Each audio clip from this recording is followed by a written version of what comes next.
প্রধানমন্ত্রী ও তার সফর সঙ্গীদের নিয়ে রাত 8টায় ঢাকার হযরত শাহজালাল আন্তর্জাতিক বিমানবন্দরে অবতরণ করেন।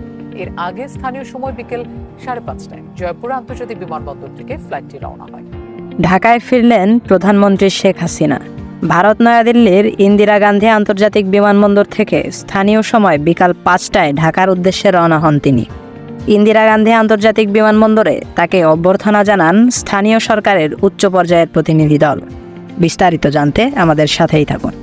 গত 5ই আগস্ট বৈষম্য বিরোধী ছাত্র আন্দোলনকে কেন্দ্র করে পদত্যাগ করে দেশ ছাড়তে বাধ্য হয়েছিলেন সাবেক প্রধানমন্ত্রী শেখ হাসিনা।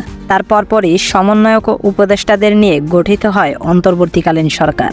তবে দেশ পরিচালনা ও জাতিসংঘের কাছে সাবেক প্রধানমন্ত্রী শেখ হাসিনার পদত্যাগপত্র হস্তান্তর করতে ব্যর্থ হওয়ায় জাতিসংঘের নির্দেশে আবারও দেশে ফিরছে সাবেক প্রধানমন্ত্রী শেখ হাসিনা।